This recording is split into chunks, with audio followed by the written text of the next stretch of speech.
Assalamualaikum warahmatullahi wabarakatuh. Melalui video ini, saya akan menyampaikan materi tentang reverse engineering, dari alam dan budaya menuju ke arsitektur. In this video, I would like to deliver the topics of reverse engineering from nature and culture into architecture. Apa yang dimaksud dengan reverse engineering? Dalam bidang teknik industri, reverse engineering dimaknai sebagai sebuah proses untuk membongkar, mempelajari, dan menduplikasi sebuah objek yang sudah ada secara langsung dari objek tersebut, tanpa dibantu oleh data tertulis atau informasi-informasi lain seperti gambar, dokumen, atau model-model digital. Dalam bidang computer science dan software engineering, reverse engineering adalah sebuah proses untuk menganalisa sebuah sistem, untuk mengidentifikasi komponen-komponennya dan hubungan antar komponen-komponen tersebut, untuk kemudian mendapatkan informasi keseluruhan apa yang ada di dalam sistem tersebut. Nah, dari dua pengertian di atas, kira-kira apa yang dimaksud dengan reverse engineering di bidang arsitektur? Atau pemahaman secara umum, apa itu reverse engineering? What is reverse engineering? In the field of industrial engineering, it is a process of disassembling, studying, and duplicating existing objects directly from the objects without written data or information such as drawings, documentations, and digital models. In the field of computer science and software engineering, it is a process of analyzing a system to identify the components and the interrelationship between components and extracting information from them. Now, in the field of architecture, or in general understanding, what is reverse engineering? Reverse engineering, as understood in this course, reverse engineering seperti akan kita pahami dalam mata kuliah ini adalah sebuah proses untuk memilih sebuah objek non-arsitektural tertentu yang bisa jadi dia adalah objek alami atau fenomena alam atau karya manusia, baik itu berupa seni ataupun kerajinan ataupun karya arsitektur. Lalu kita harus mempelajari logika dan ide di dalam objek tersebut, bukan hanya mengambil bentukan luarnya saja, lalu mengaplikasikan wawasan atau pengetahuan yang kita dapat dari mempelajari logika dan ide tersebut kepada desain arsitektural kita. So, reverse engineering as understood in this course is a process of choosing certain non-architectural objects, which can be natural objects, or natural phenomena, or man-made arts, or craft objects, and then studying the logic or idea of the objects, not only in the superficial form, and then applying these lessons to our architectural works. Karya arsitektur ini bukanlah apa yang diharapkan dari reverse engineering di mata kuliah Desain Studio 2. Ini adalah sebuah contoh karya arsitektur di sebuah kota di Amerika, gedung yang berbentuk keranjang. Kenapa gedung ini berbentuk keranjang? Karena dia ada di sebuah kota yang adalah produsen keranjang, dan tampaknya orang-orang di sana sangat bangga sebagai produsen keranjang yang ternama. Oleh karena itu, dibuatlah sebuah gedung yang menyerupai keranjang apa adanya. Nah, karya arsitektur seperti ini hanya mengambil bentukan luar dari sebuah benda, dalam hal ini adalah keranjang, yang adalah produk yang mereka banggakan dan mereka ciptakan. Tapi, tidak ada aplikasi atau penerapan dari tektonika keranjang yang sesungguhnya, atau cara merakit keranjang yang sesungguhnya, di mana harusnya ada teknik-teknik tertentu, tapi di desain bangunan ini sama sekali tidak ada, hanya diambil bentuknya saja. Dan tampaknya ini adalah merupakan otoritas klien atau pemilik pekerjaan daripada ide arsiteknya. Jika Anda tertarik, bisa diklik di tautan yang ada di layar. So, this is exactly not what we expect from you in this course. So, this building only takes the outer superficial form of a basket because it is located in a city that produce basket, and apparently they are very proud of it. But no application of the real tectonic or crafting method by which these baskets were designed and produced. So this was more of client's authority than the architect's idea. You can check in the link. So what is expected? Apa yang diharapkan dari reverse engineering di mata kuliah ini? Yang diharapkan adalah reverse engineering dalam tataran tektonika atau struktur maupun performa atau kinerja. What is expected? What we expect is reverse engineering in terms of tectonics, structures, and performance. Nanti contoh-contohnya seperti apa akan kita bahas satu persatu. Yang pertama adalah reverse engineering dalam tataran tektonika.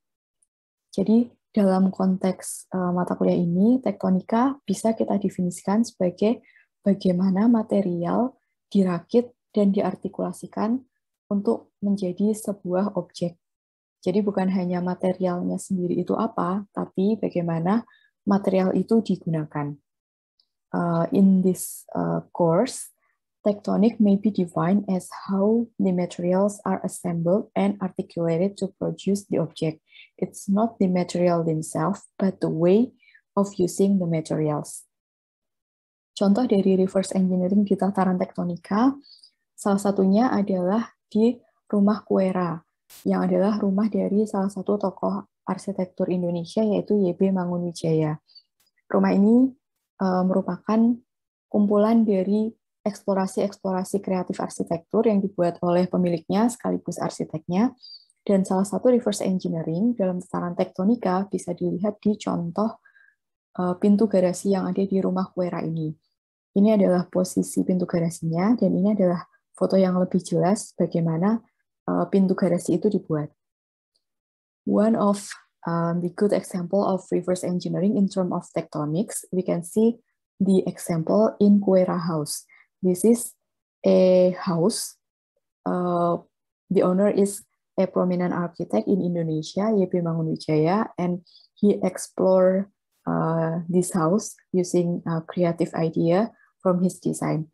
And one of the example of reverse engineering in terms of tectonic here is the detail of the garage door. Jika kita lihat lebih detail pintu garasi yang ada di rumah ini, desainernya sekaligus pemiliknya menggunakan metal sheet atau lapisan-lapisan lempengan logam tipis dan juga batang-batang logam atau metal rods sebagai materialnya. Tapi dalam dia menyusun susunan untuk pintu ini, arsiteknya tampaknya menyusunnya atau merangkainya itu dengan cara seperti yang ada di dinding bambu tradisional atau yang di Jawa biasa disebut dengan gedek. Jadi arsiteknya mengambil teknik anyaman dari bambu yang digunakan untuk memproduksi gedek. The designer of this house used metal sheets and metal rods as the material for this garage door. Yet in doing so, he apparently assembled and articulated these materials by taking the inspirations from the weaving technique from the traditional wooden bamboo wall, or we usually call it gedek in Indonesia. This is the photo of gedek, or traditional woven bamboo. Di sini kita bisa melihat bahwa ada dua jenis material yang berbeda. Yang pertama adalah bilah-bilah bambu yang menjadi inspirasi dan digunakan untuk aslinya adalah sebagai material pembuat dinding gedek. Dan yang kedua adalah material yang benar-benar digunakan oleh arsitektur dalam arsitekturnya, yaitu lempengan logam dan batang-batang logam di pintu garasi ini. Nah, di sini bisa kita lihat dengan jelas bahwa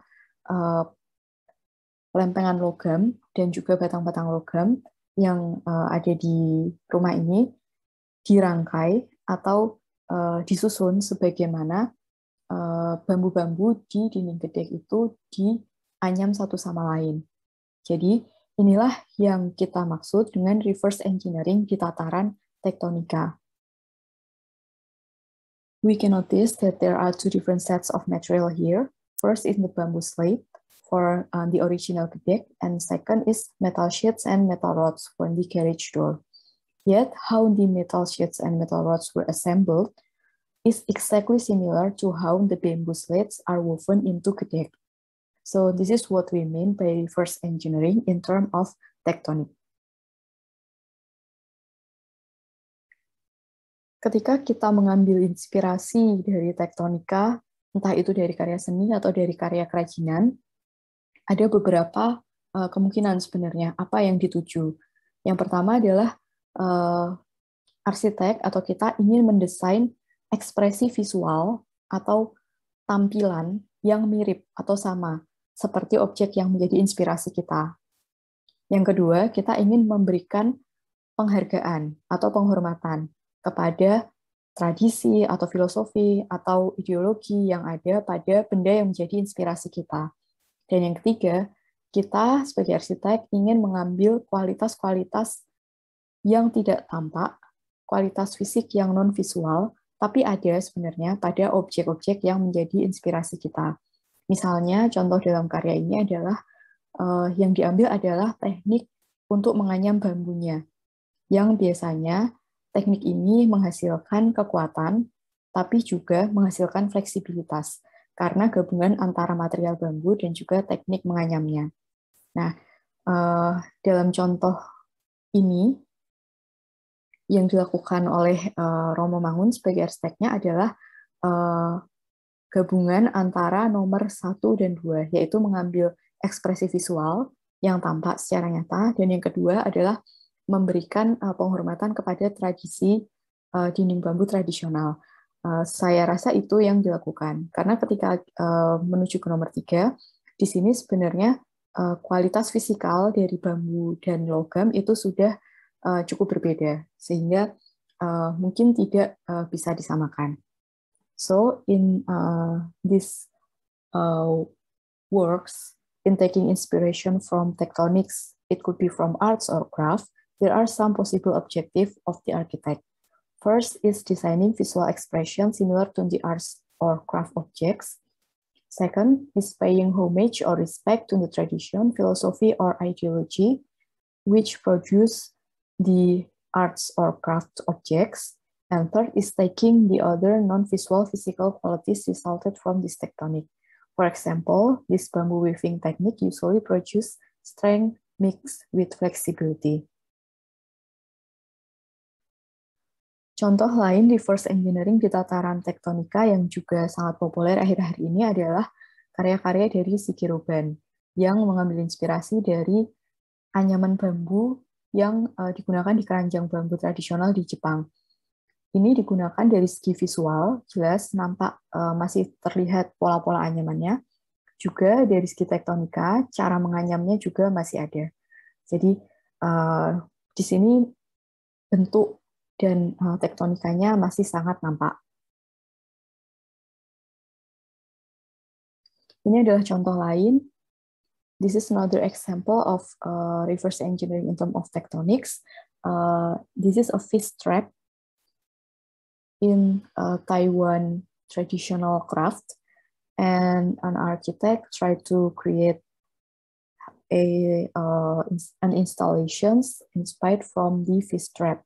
So he's not only copying the shape, but he really studied how the original fish trap crafted, how is the material connected to each other with this rope, and then he create one installations using similar technique, similar details of the original fish trap. Ini adalah contoh lain reverse engineering di tataran tektonika, sebuah instalasi juga yang namanya loom hiperbolik. Di sini instalasi ini terinspirasi dari teknik menganyam kain tradisional di Maroko. Tapi yang dilakukan oleh desainernya bukan semata-mata mengambil bentuk kain jadinya, melainkan melihat apa yang penting sebenarnya dari kain tradisional yang dianyam atau ditenun di sana. Dan arsiteknya menyimpulkan bahwa yang penting itu adalah serat-serat benangnya yang ditarik oleh batang-batang kayu yang menahan benang-benang tersebut dalam proses penenunan atau penganyaman.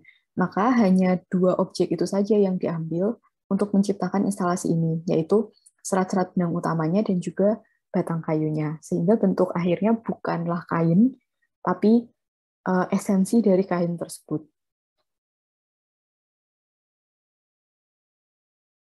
So, the next level of reverse engineering is reverse engineering in terms of structure. Tataran lain dari reverse engineering yang bisa kita eksplorasi adalah reverse engineering di tingkatan struktur. Jadi, dalam konteks mata kuliah ini, struktur bisa kita maknai sebagai kualitas fisik yang membuat sebuah objek itu bisa berdiri, bisa mempertahankan bentuknya, dan bisa menahan dorongan-dorongan atau gaya-gaya dari luar. Reverse engineering in terms of structure, here we define structure as the physical quality which enable the object to stand, retain the shape, and resist outer forces. Contoh reverse engineering di tataran struktural yang paling mudah dipelajari dan juga menarik adalah tree-like structure atau struktur serupa pohon yang ada contohnya misalnya di Stuttgart Airport di Jerman. Jelas sekali bentuknya berbentuk seperti pohon ya di sini. Reverse engineering in terms of structure, the most interesting example here is the tree-like structure in Stuttgart Airport. Jadi, desainer atau arsiteknya sepertinya di sini mengambil inspirasi dari pohon secara umum. Tapi mereka atau desainernya tertarik pada sebuah kualitas tertentu dari pohon. Jadi bukan hanya bentuknya saja, tapi ada kualitas tertentu yang dieksplorasi. Yang itu adalah sistem percabangan pada pohon atau branching structure. Jadi branching structure di sini ternyata ada kualitas struktural yang sangat spesial, yaitu sistem ini bisa mengurangi ukuran dari komponen struktur. Dan akhirnya dia bisa menciptakan bentang atap yang lebih lebar. Oleh karena itu, sistem tree-like ini sangat cocok untuk bangunan-bangunan yang membutuhkan bentang lebar karena tuntutan fungsionalnya, seperti misalnya airport atau terminal yang jarak kolomnya harus jauh-jauh dan di bawahnya harus ada ruang yang bebas. So this tree-like structure, apparently the designer took inspiration from tree in general, and they were interested in certain structural qualities of tree, which is the branching structure. This branching structure reduces the dimension of structural element as well as supports wider roof span. This also means that smaller number of columns required at floor and human level. So the final result is a wide span structure. Bisa kita lihat di sini bahwa bagaimana arsiteknya mengambil prinsip dari percabangan itu dengan sistematis. Dari satu pokok pohon utama dibagi menjadi 2 cabang, lalu dari 2 cabang itu dibagi lagi menjadi 2, dari 4 cabang yang dihasilkan masing-masing dibagi lagi menjadi 2, dan seterusnya, sehingga didapatkan bentang yang diinginkan untuk kanopi bangunan yang dibutuhkan. So, here we can see that the architect create a systematic way to create a branching system from one big tree, divided into 2, and then divided into 4, divided into 8, and so on, until it reach the desired dimensions of the canopy. Ada cara lain juga yang dikembangkan, antara lain dengan mencoba mengembangkan branching system atau sistem percabangan menggunakan karet yang elastis. Jadi dibuat model seperti ini, lalu ada sebuah karet yang diikatkan ke bagian atas dari modelnya, lalu ditarik ke bawah dan dibuat percabangannya menjadi 2. dari dua percabangan ini kemudian dibuat dua cabang lagi, ditarik, dan bentukan ini didapatkan secara natural, hanya dengan tarikan saja, bukan di rekayasa. Bisa juga kalau diinginkan dari satu karet itu menjadi 3 cabang, juga bisa, menjadi lebih dari itu juga bisa. Yang dilakukan di sini intinya adalah mencoba menambah percabangan dan menariknya secara natural, sehingga hasil akhir yang didapatkan ini, ukuran-ukurannya ini juga natural dari hasil penarikan gaya di model ini, bukan ditentukan dari awal. So this is another way to define the size and configurations of tree-like structure. The architect or designer create this kind of model and then use rubber band to find the form of the line of force. So from single rubber band, divide it into 2, and then divide it to 4, and so on. Or it could be from 1 rubber band divided into 3, and then another 3, and so on, until it reached the desired formations. The most important thing is this formation is a natural way following the force. So we cannot decide the length of this branch, for example, but we just pull this rubber band and then this length will be created naturally. Meskipun secara tampilan luar, sistem serupa pohon ini memang benar-benar berbentuk seperti pohon, tapi sebenarnya yang dituju oleh arsiteknya itu bukanlah hanya kualitas visual atau tampilan luar saja yang seperti pohon, tapi memang benar-benar keuntungan dari struktur serupa pohon dalam hal penyaluran bebannya. Jadi dalam kasus ini memang sangat mungkin bahwa dari awal arsiteknya sudah menyengaja ingin membuat struktur bentang lebar. Oleh karena itu dia berusaha mengeksplorasi sistem percabangan pada pohon untuk mendapatkan bentang yang selebar mungkin dengan ukuran komponen-komponen struktur yang sekecil mungkin. Although the outer appearance of the tree-like structure in this airport does look like real trees, it should be noted that the true objective is not visual similarity, but rather structural advantage of the tree-like form. In this case, it is highly possible that the architect aimed for a space with large pan roof and as few structural columns as possible. Lalu, yang selanjutnya adalah reverse engineering di tataran performa atau kinerja.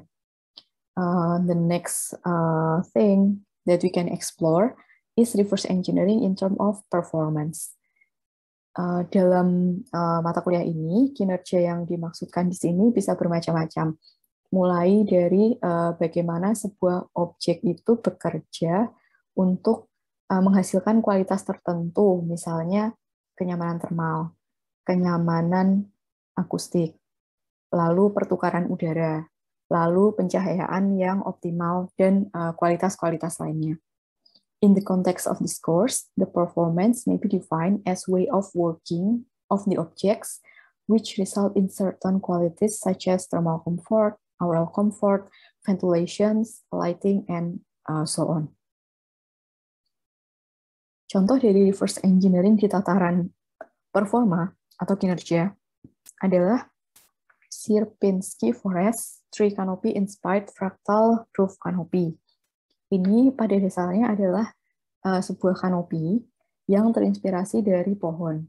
Tapi berbeda dengan tree-like structure tadi yang inspirasinya diambil di tataran struktural atau penyaluran beban-beban atau gaya. Di sini yang diambil itu adalah kemampuan memberi pembayangan dari sebuah pohon yang didapatkan dari menghitung dimensi fraktal dan geometri fraktalnya. Kita tidak akan membahas tentang dimensi fraktal atau geometri fraktalnya, apalagi menghitungnya, tentunya tidak. Tapi ini adalah satu contoh bagaimana sebuah pohon dapat diartikulasikan menjadi bentukan lain yang sama sekali berbeda, tapi dengan inspirasi pada kinerjanya. Jadi, desainer atau arsitek yang membuat kanopi tadi itu mengambil inspirasi dari pohon ini, pohon Champora dan pohon Zelkova. Dari kedua pohon ini, mereka tertarik dengan kualitas termal yang dihasilkan dari pembayangan cabang-cabang pohonnya dan juga daun-daun di pohonnya. Dan memang secara umum kita akan selalu merasa nyaman di bawah pohon. Lalu mereka menyarankan atau punya ide bagaimana kalau kualitas termal yang bagus ini coba dihitung dengan visual complexity atau kompleksitas visual dari kanopi pohonnya. Ya, ini tadi yang dilakukan dengan cara menghitung dimensi fraktalnya. Lalu setelah dilakukan perhitungan itu secara matematis, hasilnya diterapkan dalam desain arsitektur. Nah, arsitek atau desainernya lalu menghitung kompleksitas visual dari kedua pohon yang diinginkan tadi, yang menjadi inspirasi. Lalu derajat kompleksitas visual itu diaplikasikan dalam kanopi yang ini. Jadi bisa dibilang meskipun bentuknya sama sekali berbeda, tapi kanopi ini mempunyai derajat kompleksitas visual yang sama dengan pohon yang menjadi inspirasinya ini tadi.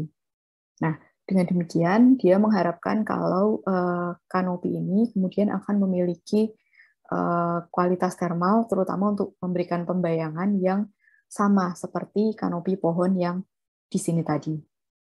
So, the researcher or designer took inspiration from Champora and Zelkova tree, and they were interested in the thermal quality of the shade of the trees.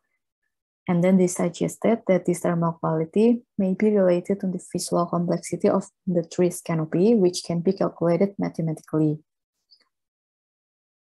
And then from the mathematical calculations, the researcher or designers then design this roof canopy so that it can possess the degree of visual complexity similar to the real tree canopies. By doing so, it was expected that the roof canopy would possess thermal quality similar to the real tree canopy. Dari hasil desainnya, untuk membuktikan apakah berhasil ketika dia mengambil inspirasi dari pembayangan pohon, maka arsiteknya melakukan pengujian dengan kamera termal seperti ini. Di sini dia membandingkan yang bagian atas ini adalah kanopi yang dihasilkan tadi, yang di bagian bawah ini adalah payung dari parasol biasa. Dan di sini terbukti bahwa kanopi yang bagian atas yang terinspirasi dari pohon tadi memang lebih dingin daripada di bagian bawah yang foto pembayang dari parasol biasa. So, through real tests, it was proven that the space under the tree-inspired roof canopy is indeed cooler compared to another shade from parasol. So it is proven that it works. Di sini kita perlu menggarisbawahi sekali lagi bahwa tampilan luarnya dari kanopi ini benar-benar tidak seperti pohon, jadi benar-benar berbeda sama sekali dengan objek yang menjadi inspirasinya. Tapi bagian dalamnya atau kinerjanya itu benar-benar memiliki kualitas yang sama seperti pohon yang menjadi inspirasinya. Inilah yang kita maksud dengan reverse engineering di tataran performa atau kinerja. Notice that the outer appearance of the tree-inspired canopy does not look like real trees. Yet, the inner working of the canopy, which in this case means the thermal quality, is similar to real tree canopies. This is what we mean by reverse engineering in terms of performance. Jadi, untuk menciptakan karya dengan prinsip reverse engineering, kita perlu bertanya kepada diri kita sendiri. What is the inner beauty of our inspirations? Apa yang menjadi kualitas yang ada di dalam objek-objek yang menjadi inspirasi kita, bukan sekedar apa yang terlihat di luar. Is this inner beauty suitable as the design solving for the design problem we face. Apakah kualitas-kualitas yang ada di dalam objek yang menjadi inspirasi kita ini cocok dengan penyelesaian desain yang kita butuhkan untuk menyelesaikan masalah yang kita hadapi di desain kita. Dan yang terakhir, how can we translate and apply this inner beauty into a good language of architecture? Bagaimana kita bisa menerjemahkan kualitas-kualitas yang ada di dalam objek yang menjadi inspirasi kita itu menjadi sebuah bahasa arsitektur yang baik. Demikian yang saya bisa sampaikan mengenai reverse engineering. Terima kasih atas perhatiannya. Wassalamualaikum warahmatullahi wabarakatuh. So that's all the material about reverse engineering. Thank you for the attention, and Assalamualaikum warahmatullahi wabarakatuh.